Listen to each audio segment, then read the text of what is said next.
सुप्रभात बच्चों, प्यारे बच्चों। आज हम 8वीं कक्षा के पाठ नंबर 4 दीवानों की हस्ती, जो एक कविता है, उसका अध्ययन करेंगे, जिसके कवि श्री भगवती चरण वर्मा जी हैं। यह रचना उस समय रची गई थी जब भारत पराधीन था। पराधीन मतलब गुलाम था अंग्रेज़ों का। इसमें कवि ने अपनी मातृभूमि पर अनुसार होने वाले नवयुवकों की मनोदशा का वर्णन किया है। किनकी मनोदशा का वर्णन किया है? नवयुवक जो हम अपने देश की आज़ादी के लिए संघर्ष कर रहे थे, उस दशा का वर्णन किया है इस कविता में। तो प्यारे बच्चों, आप इसे ध्यान से सुनेंगे और अपनी नोटबुक में नोट भी करेंगे। तो प्यारे बच्चों, तो पहला पद क्या है इसका? हम दीवानों की क्या हस्ती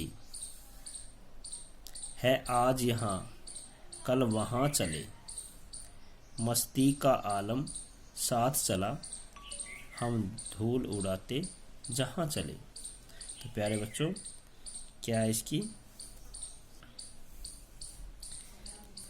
बच्चों, दीवाने उन्हें कहते हैं जो हर हाल में मस्त रहते हैं। दीवाने किसे कहते हैं? हम दीवानों की क्या हस्ती। दीवाने किसे कहते हैं? जो हर हाल में मस्त रहते हैं, सुख या दुख का उन पर कोई गहरा प्रभाव नहीं पड़ता, और वे वर्तमान काल में भी जीने में विश्वास करते हैं। वो वर्तमान काल में जीते हैं, उन्हें कुछ लेना देना नहीं होता, ना भविष्य से और ना ही भूतकाल से। वो वर्तमान काल में जीना पसंद करते हैं। दीवानों की कोई हस्ती नहीं होती। दीवानों की कोई हस्ती नहीं होती। हम दीवानों की क्या हस्ती, मतलब दीवानों की कोई हस्ती नहीं होती, मतलब उन्हें कोई घमंड नहीं होता। उन्हें कोई घमंड नहीं होता कि वे कितने बड़े आदमी हैं, और ना ही इसका मलाल होता है। मलाल क्या होता है? दुख। ना ही इस बात का उसे मलाल होता है, इस बात का दुख होता है कि उन्हें किसी चीज़ की कमी है। उनके साथ हमेशा मस्ती का आलम होता है। उनके साथ क्या होता है? हमेशा मस्ती का आलम। वो हमेशा मस्त रहते हैं। कैसे रहते हैं? वो हमेशा मस्त रहते हैं। उनके साथ हमेशा मस्ती का आलम होता है। हम धूल उड़ाते जहाँ चले, वो जहाँ भी जाते हैं धूल उड़ाते जाते हैं, मस्त रहते हैं। वो अपनी मस्ती में हमेशा मस्त रहते हैं। तो आगे वाला क्या है बच्चों? आए बनकर उल्लास अभी, आए बनकर उल्लास अभी, आंसू बनकर बह चले, सब कहते ही रह गए, अरे तुम कैसे आए कहाँ चले। तो प्यारे बच्चों, इसमें क्या कह रहा है कवि आगे?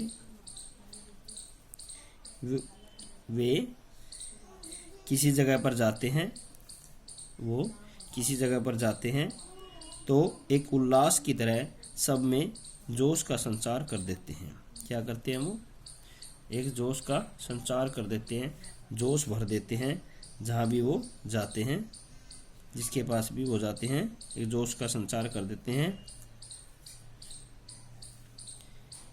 आंसू बनकर बह चले, सब कहते ही रह गए, अरे तुम कैसे आए कहाँ चले।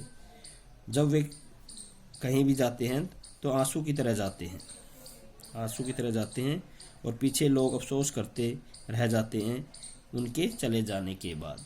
कि उनके चले जाने के बाद लोग कहते हैं कि कितना अच्छा आदमी था, कहाँ चला गया, कैसे चला गया। तो मतलब उन लोगों को उनके जाने का बहुत दुख होता है। वो बहुत दुखी होते हैं जब वो वहाँ से चले जाते हैं। अगला क्या है बच्चों?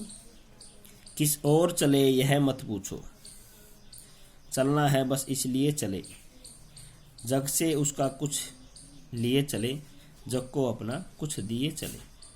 तो क्या है बच्चों इसमें? उनका काम होता है चलते रहना। उनका काम क्या होता है?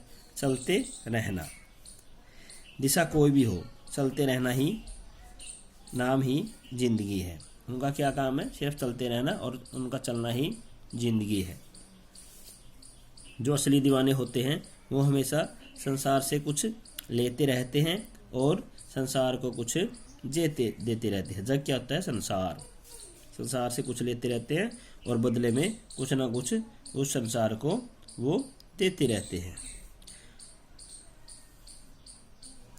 उनकी जिंदगी में कभी कोई रुकावट नहीं आती। वो कभी जिंदगी में रुकते नहीं हैं, वो हमेशा चलते रहते हैं और जग से कुछ ना कुछ लेते रहते हैं और जग को बदले में कुछ ना कुछ देते रहते हैं। तो प्यारे बच्चों, अगला पद क्या है? दो बात कही, दो बात सुनी, कुछ हंसे और फिर कुछ रोए, छक्कर मुख सुख दुख के घूंटों को हम एक भाव से पिए चले। तो क्या कह रहे आगे कवि? दो बात कही, दो बात सुनी। वो लोगों से दो बात करते हैं, उनकी दो बात सुनते हैं। कुछ हंसे और फिर कुछ रोए। वे लोगों से बातें कर के जरिए कुछ दुख सुख बांटते हैं। वो लोगों से बात करते हैं और अपने दुख सुख बांटते हैं और सुख और दुख दोनों के घूंट पीते हैं, मतलब दोनों का अनुभव करते हैं, वो सुख का भी और दुख का भी। छक्कर सुख दुख के घूंटों को हम एक भाव से पिए चले, कि हम सुख और दुख को समान भाव से लेते हैं। हमें कोई फर्क नहीं पड़ता कि जिंदगी में सुख है या दुख है। कहने का भाव यह है कि कवि कह रहे हैं कि हमें अपने जीवन में सुख और दुख दोनों में समभाव से रहना चाहिए। हमें सुख में भी मज़े से जीना चाहिए और हमें दुख में भी मज़े से जीना चाहिए। हमें सुख दुख को समान भाव से जीना चाहिए। प्यारे बच्चों, अगला पद क्या है? हम भिखमंगों की दुनिया में स्वच्छंद लुटाकर प्यार चले, हम एक निशानी सी उर पर ले असफलता का भार चले। उर क्या होता है? हृदय। क्या होता है? हृदय। जो दीवाने होते हैं, कवि क्या कह रहा है इसमें? जो दीवाने होते हैं वो किसी असहाय पर भी अपना प्यार निछावर कर देते हैं। वो किसी पर भी मतलब किसी अनजान व्यक्ति पर भी अपना प्यार निछावर कर देते हैं, लुटा देते हैं। सामान्य आदमी प्राय किसी असहाय को देखकर सहानुभूति के अलावा और कुछ नहीं देता। जो सामान्य आदमी होता है वो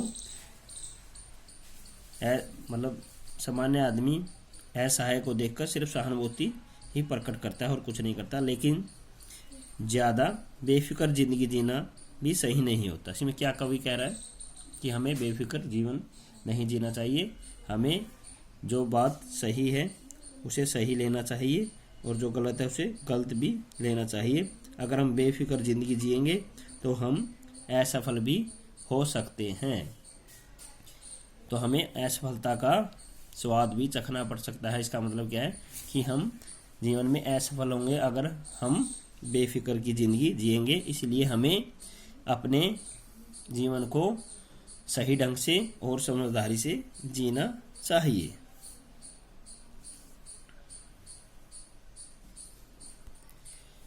अगला पद क्या बच्चों? अब अपना और पराया क्या, आबाद रहे रुकने वाले, हम स्वयं बंधे थे और स्वयं हम अपने बंधन छोड़ चले। तो प्यारे बच्चों, क्या है इसमें क्या कह रहा है कवि? क्या कह रहा है? उनके लिए कवि क्या कह रहे हैं? दीवाने कह रहे हैं उनके लिए कोई अपना और पराया नहीं होता और कोई बंधन नहीं होता। ये बातें कुछ सन्यासियों को शोभा देती है, लेकिन यदि आप साधारण मनुष्य की तरह जीना चाहते हैं तो आपको अपना पराया आदि के मूल्य को समझना होगा, इस बंधन को तोड़ना होगा और सबके साथ समान भाव से जीना होगा। तो प्यारे बच्चों, आज के लिए इतना ही। आप इस कविता का ध्यान से करेंगे और उसकी व्याख्या को अपनी नोटबुक में नोट करेंगे। एक बार इसे रफ नोटबुक में लिख कर भी देखेंगे। तो प्यारे बच्चों, आज के लिए इतना ही। धन्यवाद।